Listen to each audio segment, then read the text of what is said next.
Let us now proceed to the first session, ASEAN-Korea Cooperation in the Global Value Chain. In this session, we will discuss recent global supply disruptions, spread of protectionism, as well as cooperation strategies among ASEAN member states, along with Korea's role in the global value chain management.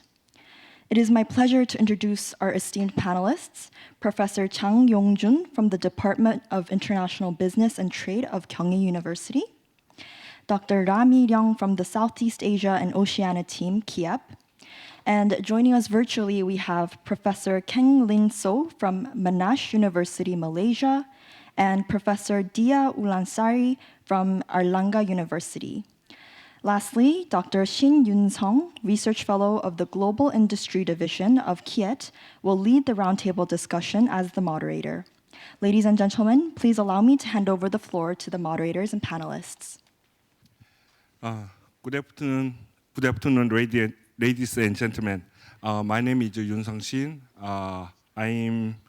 I work at the Korean Institute for Industrial Economics and Trade. I've researched the industrial cooperation between ASEAN and Korea since I worked economist in the Jakarta. I work under the Coordinating Minister of Economic Affairs of Indonesia. I'm very happy to meet many experts, public officers, and scholars at ASEAN-Korea Trade and Investment Roundtable. I would like to thank ASEAN-Korea Center and Korea Institute for International Economic Policy for inviting me as a moderator at the first session in the ASEAN-Korea Cooperation in Global Value Chain. Here, 4 top experts invited as speakers. They help us to understand the existing issue and forecasting the coming future on bilateral cooperation in global value chain. So nowadays, trade and investment between ASEAN and Korea is rapidly increasing. Many Korea companies invest in the ASEAN countries to construct production base. So many, they need to new logistic systems for production and distribution. So first speaker is about the logistics. So we hear from the Dr. Keng So at Monash University, Malaysia. All right. Thank you very much. Thank you very much for the introduction. Good afternoon, ladies and gentlemen. My name is So Keng from Monash University, Malaysia. First, I would like to thank the Trade and Investment Unit of the ASEAN-Korea Center for inviting me to speak in this annual event of ASEAN-Korean Trade and Investment Roundtable 2024. The topic of my presentation is Trade Logistics Supply Chain and Sustainability, a managerial research perspective.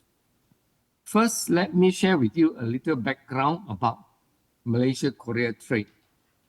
In 2023, total trade of Malaysia with South Korea amounted to US $24.3 billion. And Malaysia was South Korea's 3rd largest trading partner in ASEAN and 12th largest globally. And Malaysia's exports to Korea were EE products, LNG, petroleum products, metal products, and optical and scientific equipment, while major imports from South Korea were petroleum products, EE products, chemical and chemical products, machinery, equipment and parts, and iron and steel products. With that, I will now proceed to my presentation proper. So this slide shows about my topics or my contents regarding recent global supply chain disruptions and spread of exclusive protectionism, trade facilitation, logistics infrastructure and services, resilient supply chain management, logistics sustainability, and with a conclusion. The first slide is recent supply chain disruptions. What we see here is the 4 events that have recently occurred. Basically, they are the Baltimore Bridge incident, Middle East armed conflict, the Russian-Ukraine war, and COVID-19. Now, these 4 events involve the loss of lives and broken supply chains, especially by COVID-19. However, the upside of COVID-19 is the advancement of medical technology, greater public health awareness, and ICT, particularly contactless technology. Therefore, we can see that supply chain disruptions can actually could break supply chain and stop supply, and demands may not be met. But COVID-19 incidentally promoted ICT. Now, next, I will move on to protectionism. Basically, there are 2 types of protectionism. One is import restrictions, which are usually to protect new industries of a country. And it's also a check against bioterrorism, be it in a form of plants or animals. The other form is export restrictions, particularly about national security on sensitive materials. And sometimes this will involve raw materials such as rare earth materials. Now, I'm going into the trade facilitation and logistics infrastructure and services. These are areas of some of my research. The first one is trade facilitation. They involve haulage, container depots, customs clearance, and port operations. The next one is about logistics warehousing and port gantry cranes. I'll move on to the next slide, which concerns logistics infrastructure and assets, particularly the last line, asset specificity issues. The reason why I've highlighted asset specificity issues is because this is an issue that hauliers face. If and when hauliers, especially prime movers, and their container carriages do not move or go into business, then it will be difficult for hauliers to increase their revenue, and therefore they might face payment in their mortgages.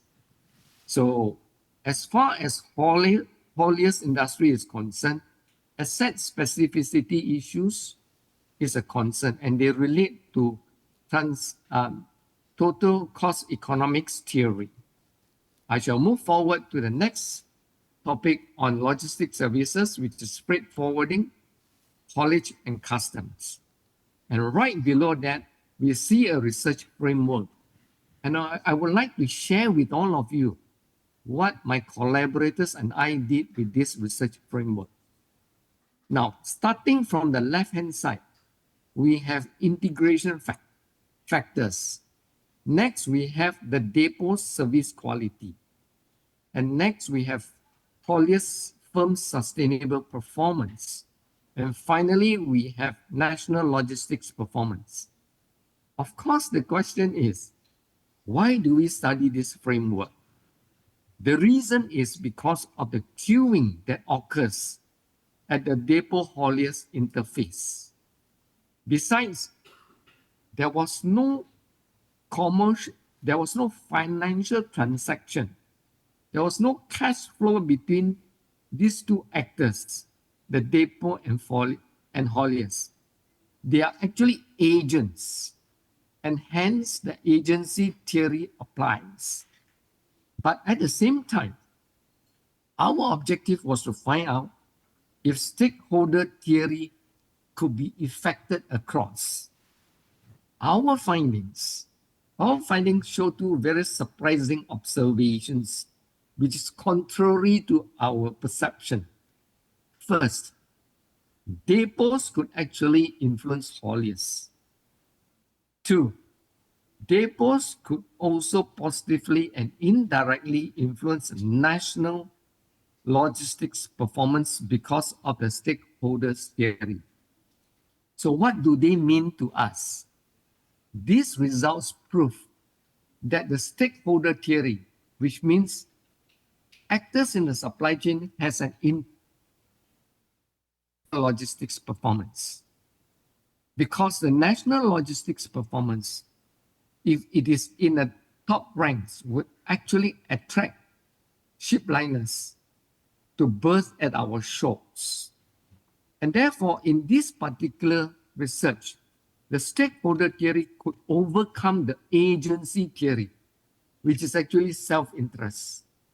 And therefore, since the depots could positively influence hauliers directly and national logistics performance indirectly, we see that in spite of the interface issues that confronted these two stakeholders, we could still increase or improve our national logistics performance.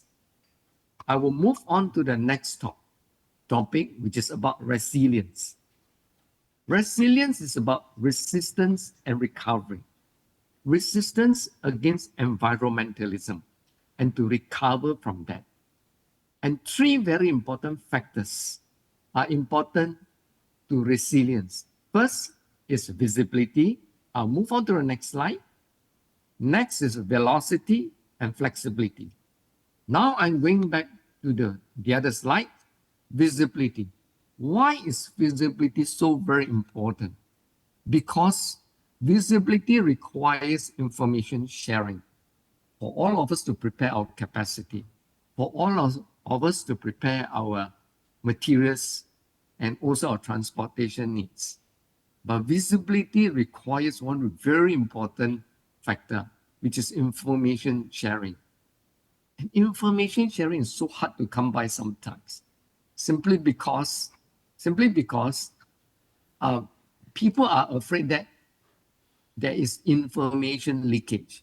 So as far as resilience is concerned, information sharing sticks up to be one of the most important factors. Let me move on to the next slide. Velocity and flexibility are probably self-explanatory. Let me move on to logistics sustainability. Trade and logistics and supply chain are inseparable because they involve carbon footprint. And now we introduce hydrogen fuel, but they're very expensive, especially green hydrogen. And containers and depots continue to feature in the supply chain. Why is that so? Because hauliers actually traverse the almost entire supply chain in trade logistics. They start from the first actor until they reach the last actor. The digital economy is very pervasive.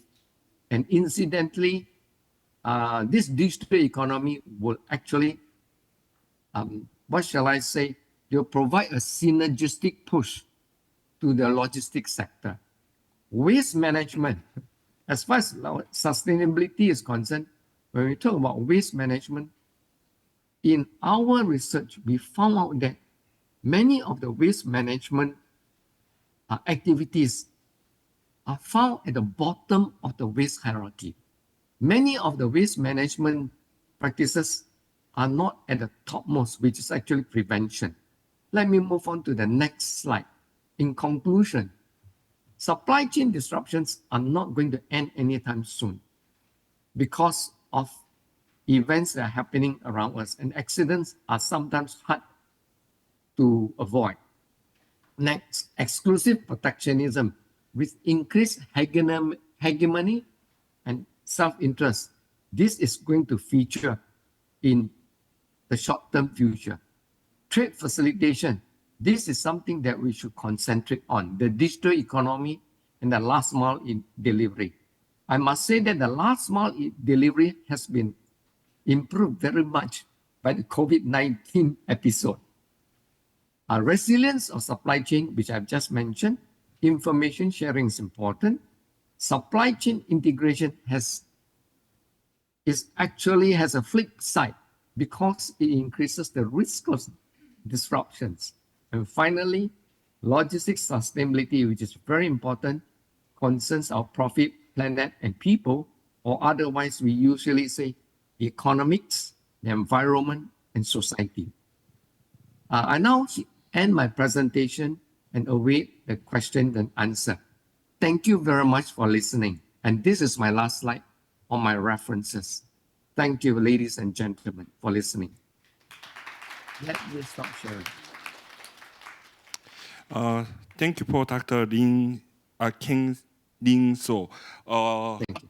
Actually, the concept of global value chain is used to calculate who gain the international trade. So, as the G2 conflict and COVID-19 occurs, many people concerned about the global supply chain because some countries shut down and then we need alternative. We need to find two alternative countries. So we calculate, analyze global value chain and global supply chain. Actually, we have to meet logistics. So nowadays, logistics system is decided to how country, how trade, how efficient, how gain from the international trade. It is very important. So thank you for Dr. Keng Lin So. And second topic is the main factor to change the supply chain between ASEAN and Korea.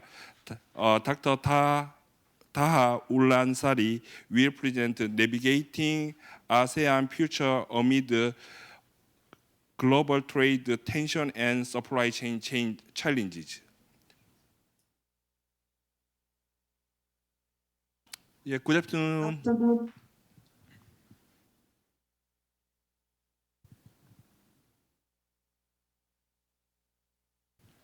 You may start your presentation now. Yeah. Good afternoon, ladies and gentlemen. I would like first of all to thank the organizer of this event for inviting me here.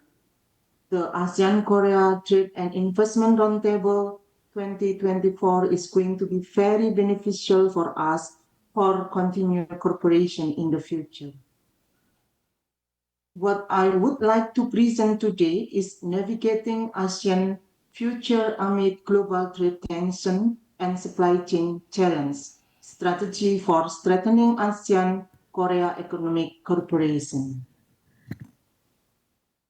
Let me start by talking about trade between Republic of Korea and ASEAN. From the table, we can see that the trade between ASEAN and Korea are dominated by electronical machinery and equipment, mineral fuel and oil, as well as nuclear reactor and boiler. If we compare export and import between Korea and ASEAN, total export to Korea is greater than total import from Korea. This means that there is a trade surplus in ASEAN. We know that there have always been obstacles in the global trade. Almost all countries in the world protect their goods, including ASEAN countries and Korea. The reason are they want to prevent unfair competition, to protect their domestic employment, to protect the environment and consumer, to protect infant industry, even to protect major and strategic industry. Of course, all countries want to protect their domestic economic interests, to protect their local producer from import competition. When two or some country enter into a trade agreement, one of the country consider that the trade is unfair, a trade war will arise. For example, the trade war between America and China. In March 2018, US government launched a motion for sweeping tariff on all imported Chinese goods entering the US up to 60 billion US dollar. This happened because of alien theft of technology and intellectual property. In response to US policy, China took revenge on various US products. China imposed tariff on more than 500 US products worth a total of 34 billion US dollar. This impact is felt especially by countries that depend on the export activity of this country, such as Malaysia, Singapore, Thailand, and Vietnam. ASEAN is enhancing cooperation with regional comprehensive economic partnership members such as China, Japan, South Korea, Australia, New Zealand, and India to boost trade and investment and strengthen their economics amid the US-China trade war. Next, there are chaos in the global trading system. COVID-19 pandemic in the end of 2019 and then followed by Ukraine-Russia war on February 2022. The COVID pandemic has caused the ASEAN and Korea economic to grow at the negative rate. ASEAN growth rate was negative 3.3% and Korea economic growth was minus 0.71%. If we look at the growth of each country in ASEAN, all of them grew negatively except Vietnam, Laos, and Brunei Darussalam.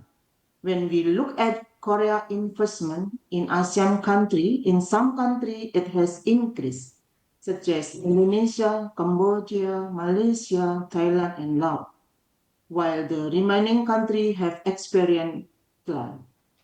Furthermore, the COVID-19 pandemic also caused trade between ASEAN and Korea to decline, but after that it had an increasing trend. The Russia-Ukraine conflict has led to a rise in commodity prices, as both countries are major exporters of fossil fuel, grain, fertilizer, and metal. This disruption has had a drastic impact on the global economy, including in ASEAN countries such as Philippines, Malaysia, Vietnam, and Thailand. The Russia-Ukraine conflict will cause global food and energy prices to rise.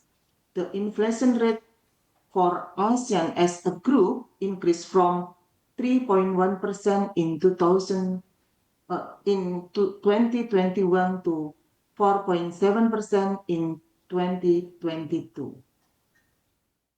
To reduce inflationary pressure, the Philippines recently doubled its fuel subsidy program for public transportation and also plan to increase the use of coal for power generation, followed by Malaysia, Thailand, and Vietnam. They have also increased fossil fuel subsidy. However, for Indonesia, has boosted coal export. On the one hand, ASEAN renewable energy target is also affected by mineral supply shock that could enable the transition to green energy. Initially, Russia is world's largest exporter of nickel and palladium. After the United States and European Union sanctions were imposed to Russia, nickel and palladium price increased by 60% and 25% respectively. That led to concern about the economic viability of renewable energy technology. Ukraine is the world leading supplier of fluorescent gas, which is used to produce semiconductor critical component of electric vehicle and communication technology.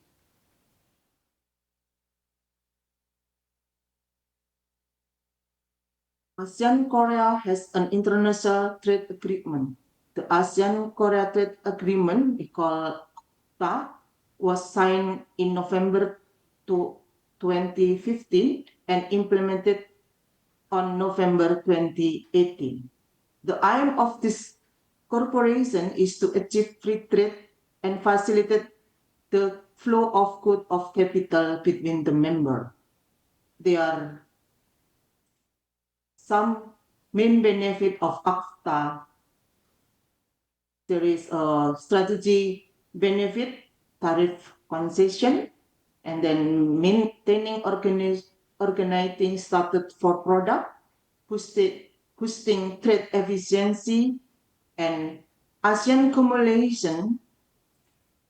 This benefit allow raw material sourced from ASEAN member state and South Korea to be considered as originating from the country where the final product is manufactured, for example, in Indonesia. Market access and security create a secure and transparent trading environment protecting investor and supplier operation across regional. For future cooperation, ASEAN countries should continue to work closely with South Korea to promote policy and institutional improvement and innovation, as well as enhance the effectiveness of development cooperation project.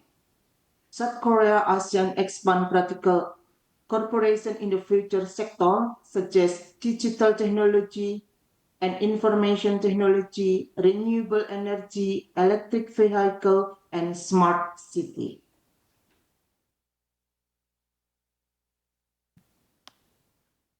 Indonesia and Korea have also a free trade agreement, the Indonesia-Korea Comprehensive Economic Partnership Agreement, we call IKCEPA, is signed in December 2020 in Seoul, South Korea. An agreement under IKCEPA consists of trade in goods, and then trade in service, investment, intellectual property, electronic and commerce, and then dispute settlement. The implementation of EKCPA are tariff liberalization, gradual trade reduction, project economic benefit, and the economic project for the IKCPA are very optimistic. The benefit of IKCPA include greater market access, greater investment opportunity, economic cooperation, technology advance, improve community welfare. In summary, we must look at the future cooperation between ASEAN and Korea. Our strategy cooperation should focus on area of ASEAN economic need and South Korea advantages. Thank you. Yeah. Thank you for Dr. Wulan Sari. She appointed the China-US trade conflict, COVID-19, and UK-Russia war affected the Korea and ASEAN the economic relations. So she suggested the next step for the ASEAN-Korea cooperation is on the digitalization and renewable energy and supply chain. Yeah, thank you. So international trade have been extended under the WTO. So, but new regulation, TBT and SPS become the higher the trade barriers. So the third presentation on the effect of ASEAN TBT and SPS on international trade will delivered by the Dr. Joon, Keng University. Good afternoon, everyone. My name is Yong from the Department of International Business and Trade at Kyung University. Today, I'm asked to present my academic paper, The Effects of ASEAN's TBT and SPS on International Trade, which was published at KIEP last year as a policy report. Well, we call, first of all, let me just, I covered the topic in our list. Let me just introduce one news from CNN. Its topic is US FDA moves to eliminate trans fat. So the background of this news is that originally the US government had a regulation which requires mandatory labeling of trans fat on product. This implies that a producer could sell a food product even though it contains trans fat if it had a labeling for food component. But the US government wants to change the regulation more strictly. The main purpose of this new regulation is to prevent heart disease. Producers might install new facilities which do not allow trans fat in their processed food. Also, they should regularly test whether their product contains trans fat or not, because they might be fined by a great amount of penalty if they break the regulation. So consequently, this regulation will burden on exporting firms. This regulation will harm to them, especially small and medium-sized exporters. We call this kind of measures as non-tariff barriers, which restrict the trade of goods through mechanisms other than the simple imposition of tariff. The non-tariff barriers have started to stand out as a protectionism tool because it is opaque, unlike tariff. The WTO indicates TBT and SPS as the most typical measures of non-tariff barriers. Here I just provide you their definitions. Well, let me skip this part briefly. The government entrusts several official certificate institutes with inspection and test for checking to follow regulation and standard. And the institute selects several samples from the product and tests whether it complies with regulation and standard and issues on certification mark. Here I just show you several examples of certification mark. For example, SNI is Indonesia National Standard Certification Mark. PS is Philippine Standard.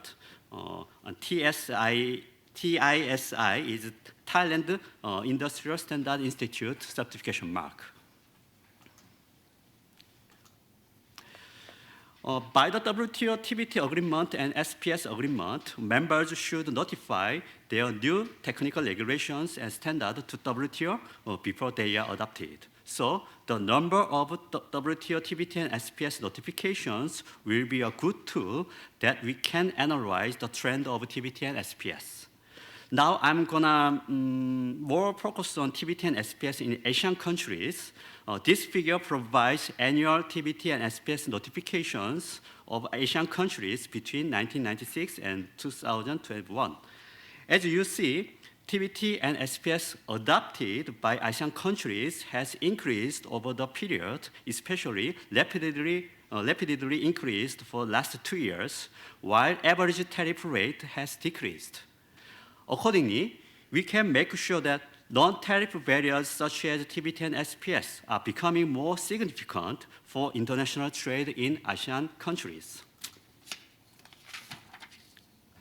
Until now, I addressed trade restriction effect of TBT and SPS, focusing on exporters' compliance cost to follow regulations and standards, such as upgrading technology, building up new facilities, and regularly testing and certifying. However, academic papers ask a question whether TBT and SPS always affect trade negatively. In other words, they argue if there is any positive effect of TBT and SPS on trade. This figure depicts this argument.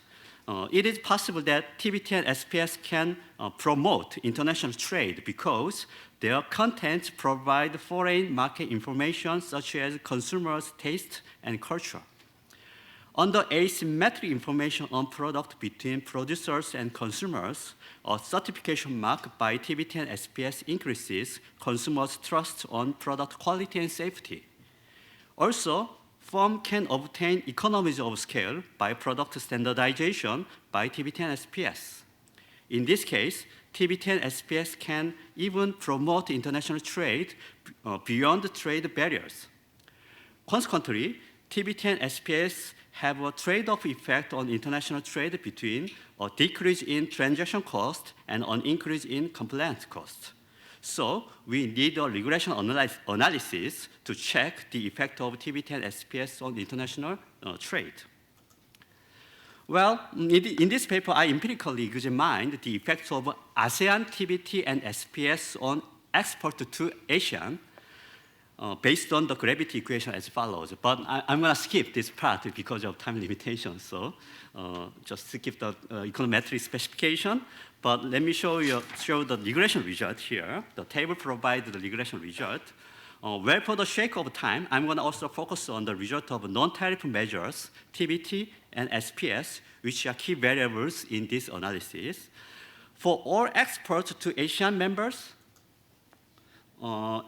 ASEAN's non-tariff measures did not have any statistically significant effect on export to ASEAN.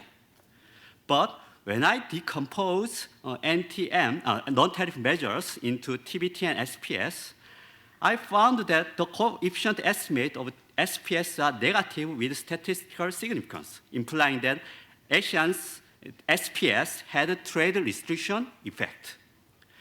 When I compose all exporters into OECD and non-OECD countries like this, ASEAN's non-tariff measures are affected negatively OECD countries export to ASEAN, especially by ASEAN's TBT. For non-OECD countries export to ASEAN, ASEAN's TBT affected negatively. So let me skip another part also, just introduce some important things. In addition, I divided the entire, so let me also skip this part. Important thing is, 3 minutes remains, just okay, so for intra-regional trade in ASEAN, like this here, yeah. Okay, for regional trade in ASEAN, the regression results show that there is no effect of TBT and SPS on international trade among Asian countries in the 2000s. But in the 2010s, Asian countries' non-tariff measures are becoming trade barriers to other Asian countries. These results are consistent with the fact that specific trade concerns among Asian countries at WTO have rapidly increased from the mid-2010s. So from this regression result, I just show you some policy implications. First one, standardization and harmonization in different and various laws, regulations, and systems among ASEAN countries will be very important issue for both ASEAN's economic integration and ASEAN-Korea economic cooperation. Also, we need closer regulatory cooperation among ASEAN countries and between Korea and Asian countries, especially for burgeoning industries with GVCs, such as renewable energy industry and electronic vehicles, which are expected to adopt new regulations and international standard. Finally, I just explain another part. For Korea and ASEAN's effective to co-responding to the global value chain disruptions, I think that collaborative innovation is very significant. This can spur the development of new technologies and business models that improve supply chain resilience. For effective and efficient collaborative innovation between Korea and ASEAN, standardization and harmonization in technical regulations are very prerequisite to joint R&D project and technology partnerships. Okay, that's all my presentation. Thank you very much. As you know, the most Asian countries have a chronic trade deficit. So if they think the trade deficit is bigger, they use the TBT and SPS to decrease their trade deficit. So last year, I met the Indonesian and Malaysian food industry. They asked me to recommend the Korean K-food because they make the Korean food by using halal method. They can export and they sell domestic market. But this year, they prevent the import the Korean source gochujang and doenjang because they think it make the big trade deficit. It's nonsense, but I think TBT, to solve the problem of TBT and SPS, we spend at least 2 years. So I think the ASEAN-Korea Center and so many the related organizations showed and displayed what is the difference of the Korean food and resource and materials. We don't give harm for the ASEAN countries. It is very necessary. Yeah, thank you. And the last presentation on ASEAN-Korea cooperation in GVC amid the U.S.-China rivalry. Dr. Meeryung at Korea Institute for International Economic Policy gives her presentation.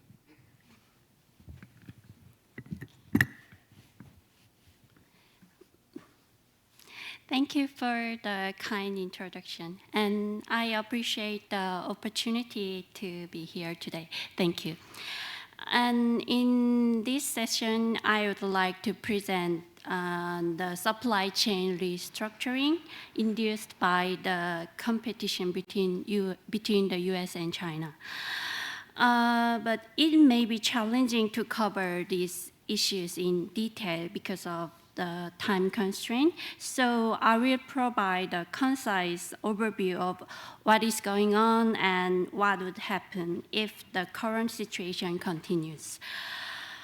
And based on this, I would like to propose tasks for cooperation between Korea and ASEAN on supply chain. First, let's talk about the background of the supply chain restructuring. As you already know, after the 2008 global financial crisis, the slowdown in growth and job losses in advanced countries like the US increased skepticism towards free trade and globalization. In the past, the spread of the global production network has led to the expansion of global trade. But after the financial crisis, concerns have been raised about the deepening interdependence among countries. And this led to constraints on the expansion of global supply chains. And furthermore, with the crisis of COVID-19 and Russia-Ukrainian war, there is growing awareness of the vulnerabilities in supply chains, as well as the possibilities of weaponization of the supply chains. And so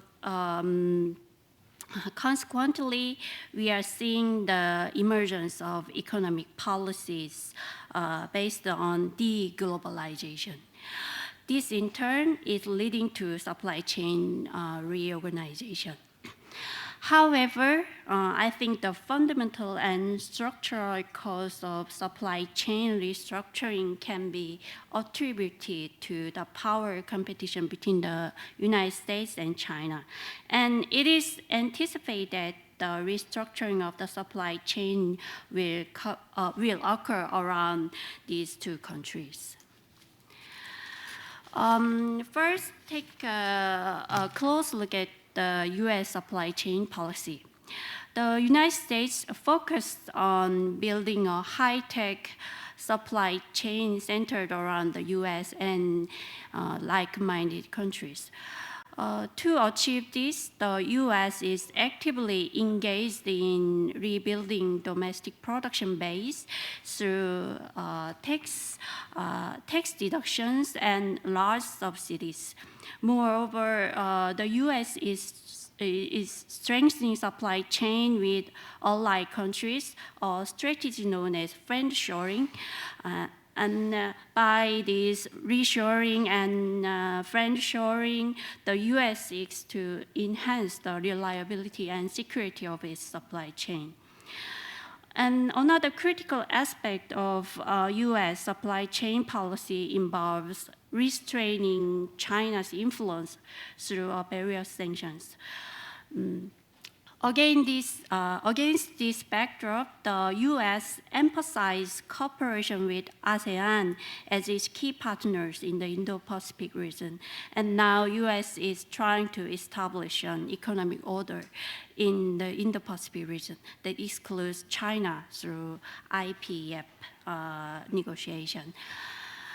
The supply chain policies of major countries, including the US, can be summarized as internalization of strategic industry supply chain and restriction on the outflow of domestic high-tech technologies to China, and highlighting of labor and environmental issues in trade.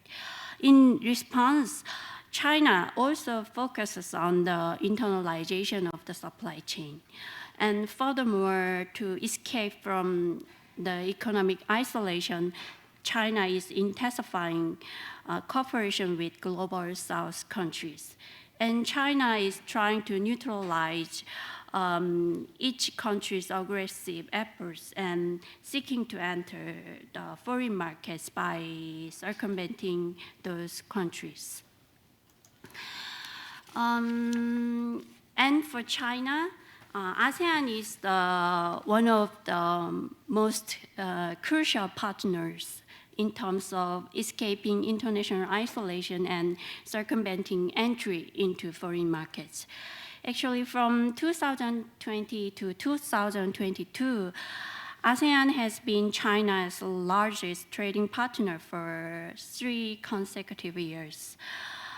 This implies that ASEAN is an essential partner for China in maintaining a stable supply chains. And it's not different for ASEAN either. Although the United States is pursuing high-level security cooperation with ASEAN, it is perceived that China holds the upper hand in economic and trade cooperation, including the signing of FTAs. In fact, according to the survey of ISIS in 2024, China's economic influence on ASEAN, Southeast Asia is recorded at the highest, although there has been a slight decrease compared to 2023. Returning to the story of the competition between the US and China, US is imposing various export controls such as entity list, commerce control list, foreign direct production rule to restrict China's access to strategic technologies, and also providing large-scale subsidies that limit US investment to China in some sensitive sectors.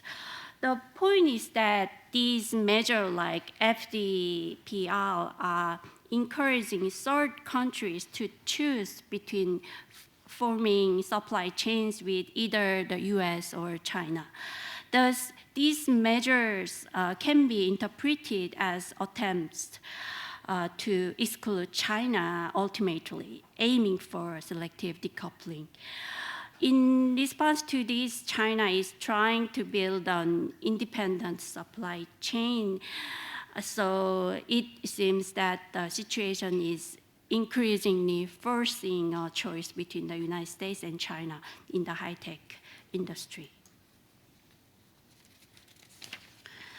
According to the report of ISIS 2024, as an answer to the question 31, ASEAN is caught in the crossfire as Beijing and Washington compete for influence and leaderships in Southeast Asia. How should ASEAN best respond? And then the answer, ASEAN should have enhanced its resilience and unity to fend off pressure from the 2 major powers recorded the highest response. And the second highest response recorded is ASEAN should continue its position of not siding with China or the US. And also, as an answer to the question 32, if ASEAN were forced to align itself with one of the strategic rivals, which should it choose? It was found that the number of answers that chose China increased significantly in 2024. Then how about the Korea? Personally, I think it would be advantageous to align with the side that has succeeded in obtaining ASEAN, but it seems that Korea is a little bit more leaning toward the US-centric supply chains, especially in high-tech industry. So in a recent study, I analyzed the impact of decoupling using an international input-output table. I consider a situation where the US successfully excludes China from the high-tech industrial supply chain and quantifies the spillover effects using the global extraction method. And I chose electrical and optical equipment sector as a high-tech industry, and then analyze short-term effects of excluding Chinese intermediate goods, and then examine the scenario where Chinese intermediate goods are completely replaced by third countries, assuming that other nations replace them proportionally to their existing market share. The first column shows how much value-added production decreases compared to existing production, and when China's intermediate goods are excluded from the supply chain. And the second column indicates the percentage increase when these countries replace Chinese production. And you can see the numbers of Korea and Brunei, Cambodia, Indonesia, Laos, PDL, Malaysia, Philippines, Singapore, Thailand, and Vietnam. And actually, these figures are based on a number of unrealistic assumptions. So it's hard to take this figure as it is. But the point is that higher production linkage with various countries other than China imply less damage and furthermore more opportunity after decoupling. And what is clear in the current situation of high uncertainty is that we need to reduce our dependence on certain countries. And this is a different dimension of the issues, but an independent supply chain centered around China and the US could result in duplicated investment and surplus in production, which could emerge as another significant problem in the future. And last, here is the suggestion. As mentioned in the ICES report, intra-ASEAN integration is key to mitigate the geopolitical risks. Even for Korea, participating in ASEAN-centric supply chains could reduce the risks associated with US-China rivalry and enhance flexibility.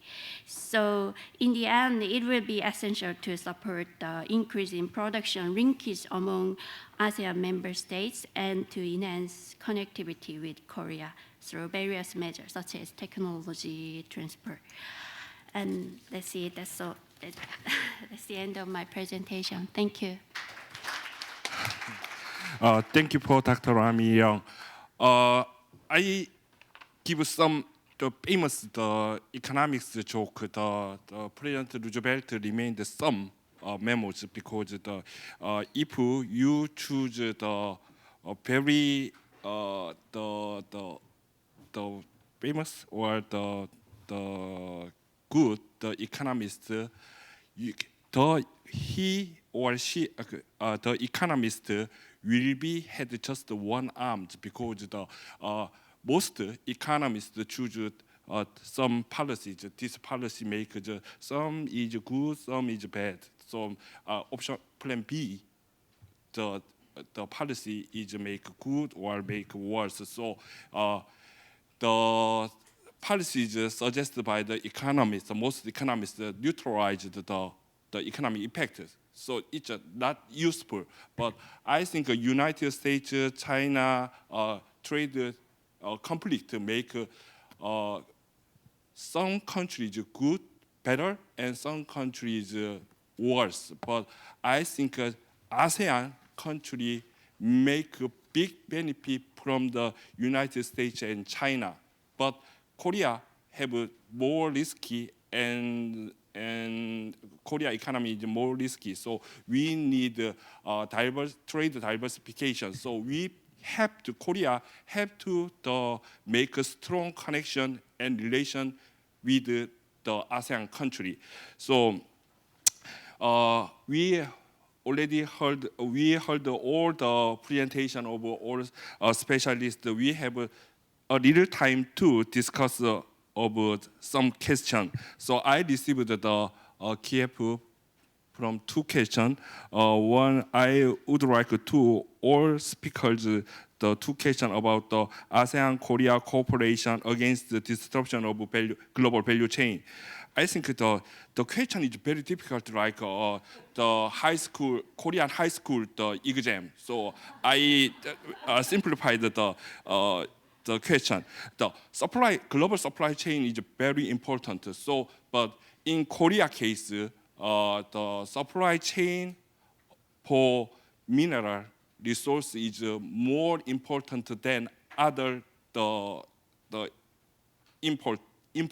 importation. So because the Korea semiconductor industry and secondary battery industry depend on intermediate from the China. So we have to diversify other peoples, other countries. So I think we already invest in the ASEAN countries to get the mineral resource for trade diversification.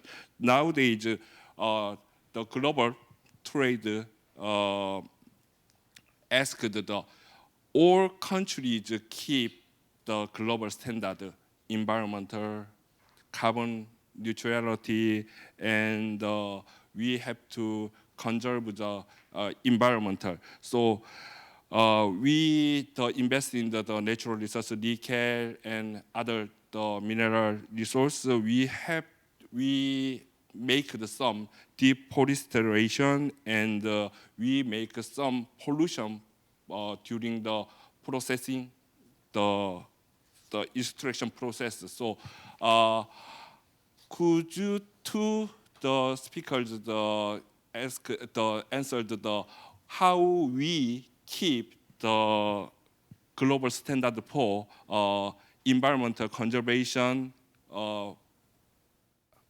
in the global supply chain transformation?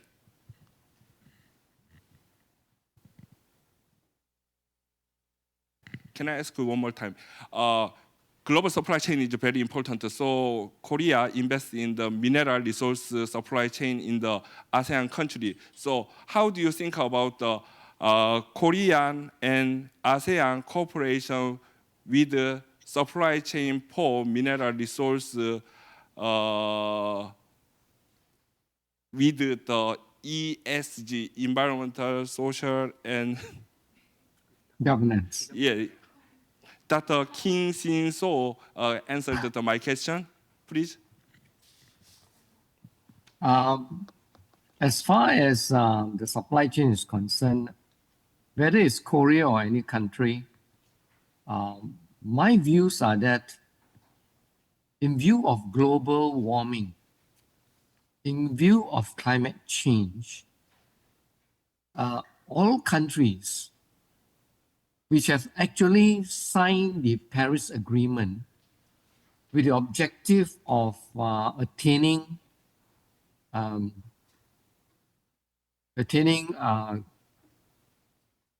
capping the increase in temperature, capping it below 1.5 degrees centigrade increase.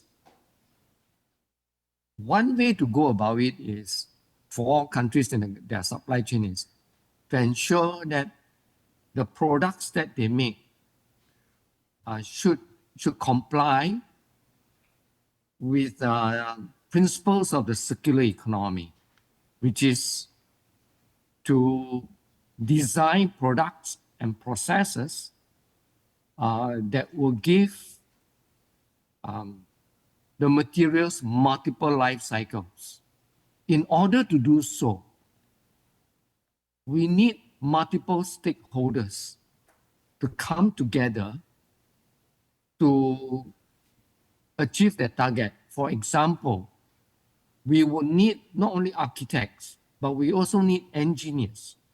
We also need scientists, for example, in chemistry, and also people in society, especially NGOs. It almost involved everyone because we needed the knowledge and expertise to process our things so that materials can be recycled to the extent that we do not have to continue to mine for virgin materials. So in this respect, I believe in terms of ESG, environmental, social, and governance, the principles of circular economy can be applied. However, these steps is going to take a long time, because we have to change from our business as usual linear economy, which is actually make, use, and throw into the landfills, to one that is of the circular economy. And these are my views. And we also need to enculturate, to educate our population to embrace recycling practices. It is easy for me to say. Sometimes it's even difficult for me to do, especially when I cannot find a place to throw my things. And with that, I can say that the circular economy principles and sticking to the Paris Agreement, which we are supposed to attain the targets by 2030, and that's not far away, it's about 6 years away. Thank you very much. Thank you. These are my views. Yeah, thank you for Dr. So, no worries. Yeah, no worries. Ken Lin So. Yeah. Yeah. Could you answer the Dr. Dyah, Wulan, Sari? I think so many Korea companies invest in the nickel minerals in the Indonesia. So I think you can answer this question.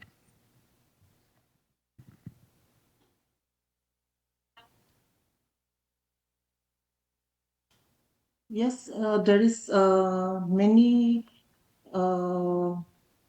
company in Indonesia for the Korea. I think investment in Indonesia from Korea country increase in COVID-19 pandemic. So it is a great opportunity for Indonesia cooperate with the Korea company. I also hope for the future we have a good cooperation, especially Korea can invest in Indonesia. We also have an agreement we call Indonesian Korea CEPA. This is good for the cooperation for the future. And I think Indonesia and Korea also have some agreement like tariff liberalization and tariff reduction, and also project economic benefit in Indonesia. I think that's all. Thank you. Yeah, thank you for your insight opinion. The second question is it's also very difficult. So the pace of industrial development varies among ASEAN countries. So I think the characteristic of ASEAN is diversity. Yeah, so many the ASEAN countries different with respect to culture, people, economic, and the level of the industry development. So how does ASEAN address the different level of the readiness among the member of states in the global value chain? What? So I answered this question. So I think the ASEAN countries, the industrial structure of the ASEAN is so different. So some countries, the main export of some countries are the raw material, and sometimes the agriculture and mineral, and sometimes they simple the processing of the final good. But some countries have already entered the middle income countries, so they can produce some high quality, middle quality of the goods and service. But I think that Singapore and Malaysia have the high ability to carry about the implement the R&D or make some the high quality good. So I think if the ASEAN country integrate the ASEAN economic community, and then the ASEAN country make the economic alliance for the core prosperity. You can make the relative advantage to each countries in the boundary of the ASEAN economic community. So I think at this point the Korean is have a very important role, because Korea nickname is the best reliable business partner of the global value chain. So we trade and we deal the goods and service in the global every country.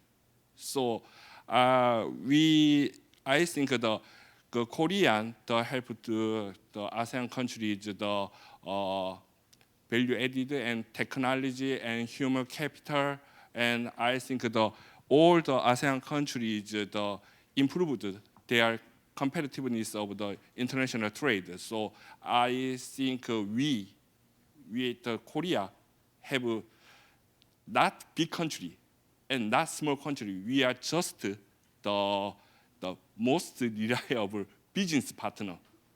We want to control the global political society. Yeah, that is a very important thing. So that is my opinion, and I asked the Professor Jang and Dr. Ra. Well, because of time limitation, actually I prepared for several answers for that question, but just I want to show you just one important thing. I guess most important thing is just building information sharing and coordination, especially establishing digital platforms for regular information exchange and coordination between ASEAN countries and also between Korean and ASEAN industries can help anticipate and address before the disruptions effectively. Also address the varying levels of readiness among each member state in global value chain management. So this could, I think, involve sharing data on supply chain, vulnerability, and market trend, and emerging risk.